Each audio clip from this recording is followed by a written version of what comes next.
आगे बढ़ते हैं। अभेड़ा के युवराज का विषधारी में मंगल प्रवेश। बाघिन टी 114 का सब एडल्ट नर शावक पहुंचा है रामगढ़ विषधारी। डीसीएफ संजीव शर्मा के देखरेख में 5 हेक्टेयर के एनक्लोजर में रिलीज किया गया है और अब 1 वर्ष तक इसी एनक्लोजर में शिकार सीखेगा।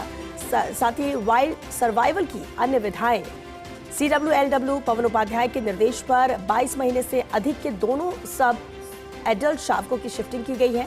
नर शावक को रामगढ़ विषधारी और मादा को मुकुंदरा टाइगर रिजर्व भेजा गया है। राजस्थान में पहली बार इतने बड़े सब एडल्ट शावकों की रिवॉल्डिंग की प्रक्रिया शुरू की गई है।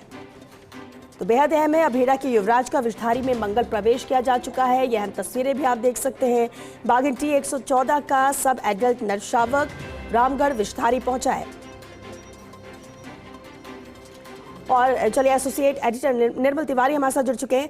निर्मल जी, बेहद अहम ये तस्वीरें भी हैं जो हम दर्शकों तक पहुंचा रहे हैं, और उद्देश्य क्या है कि इस एनक्लोजर में छोड़ने का मतलब यही कि इसे और ज्यादा शिकार ये सीख सके और दूसरी विधाओं को जान सके। देखिए श्वेता, राजस्थान वन्यजीव जगत के इतिहास का आज बड़ा सुनहरा दिन है, बहुत अहम दिन है, बहुत महत्वपूर्ण दिन है। महत्वपूर्ण इस लिहाज से कि राजस्थान में इस तरह की प्रक्रिया पहली बार हो रही है कि जब करीब 22-23 महीने के सब एडल्ट टाइगर शावकों को रिवाइल्ड किया जाए। यानी इनकी मां 31 जनवरी 2023 को जब इनकी मां की डेथ हो गई थी, तो इन दोनों शावकों, दूधमुहे शावक थे, इनको टी 114 के इन दोनों शावकों को कोटा के अभेड़ा बायोलॉजिकल पार्क में शिफ्ट किया गया था रणथंभौर से, और वहां इस बात को तय किया गया था कि इनको भविष्य में रिवाइल्ड किया जाएगा। लेकिन रिवाइल्डिंग का प्रोसेस इस तरह का राजस्थान में पहले कभी नहीं हुआ था, तो इसलिए बड़ा एक हिचक थी वन विभाग के अंदर कि क्या करें, कैसे किया जा सकता है। काफी लंबी जद्दोजहद के बाद और फर्स्ट इंडिया न्यूज लगातार इस बात को खबरों के माध्यम से विभाग को चेताता रहा कि इनको रिवाइल्ड करना बहुत जरूरी है, क्योंकि जो जंगल का जानवर है, जो प्राकृतिक, जिसका आवास प्राकृतिक आवास है, उसको प्राकृतिक आवास में रहने का पूरा हक है और उसको मिलना चाहिए।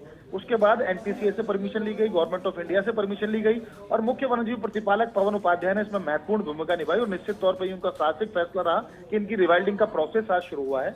इनको 11:30 बजे दोनों जो शावक थे, नर शावक को रामगढ़ विषधारी के लिए और मादा शावक को मुकुंदरा टाइगर रिजर्व के लिए रवाना किया गया था। कुछ देर पहले ही ये रामगढ़ विषधारी, ये जो सब एडल्ट शावक है, नर शावक, इसको लेकर के DCF संजीव शर्मा और उनकी टीम पहुंची है। इसको 5 हेक्टेयर का जो एनक्लोजर है श्वेता, उसके अंदर इसको रिलीज कर दिया गया है। इसकी उम्र करीब 22-23 महीने, यानी करीब 2 वर्ष के आसपास इसकी उम्र हो चुकी है, और इसको अगले 1 साल इस एनक्लोजर में रखकर इसको न केवल यहाँ पर हंटिंग करना, किस तरह से शिकार करना है, वो सिखाया जाएगा। साथ ही साथ वाइल्ड में जब आप ओपन जंगल के अंदर जब इसको छोड़ा जाएगा, इसको हार्ड रिलीज की जाएगी, तो उससे पहले इसको जान लेना जरूरी है कि इसको सेल्फ सर्वाइवल के लिए तमाम टेक्निक्स को सीखना होगा, तमाम विधाओं को सीखना होगा जो जंगल में रहनी है, क्योंकि वहाँ दूसरे वन्यजीव भी हैं, जिसमें टाइगर, स्लॉथ बियर, पैंथर या दूसरे जो हिंसक वन्यजीव हैं, उनकी बात करें तो काफी सारे वन्यजीव हैं। तो 1 साल तक इसको कोशिश की जाएगी एनक्लोजर के अंदर इसको लाइव शिकार करना सीखे और दूसरी विधाएं सीखे, उसके बाद इसकी हार्ड रिलीज की जाएगी। लेकिन आज राजस्थान ने पूरे देश के टाइगर रिजर्व के लिए एक नया रास्ता खोल दिया है कि किस तरह से अगर कोई बाघ शावक बहुत छोटी उम्र में अपनी मां से बिछड़ जाते हैं, या उनकी मां उनको छोड़कर चली जाती है, या मां की मृत्यु हो जाती है, तो उनको रिवाइल्ड किया जा सकता है।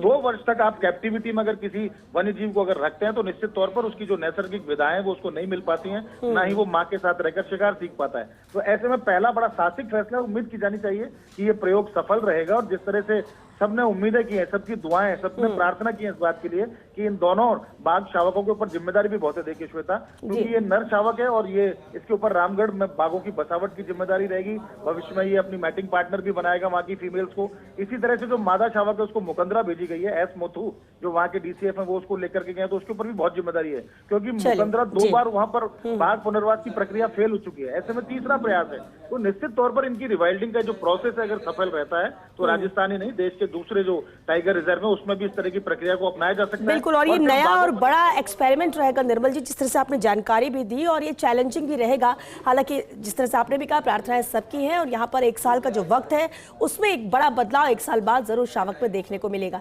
निर्मल जी, आप हमारे साथ बने रहिए।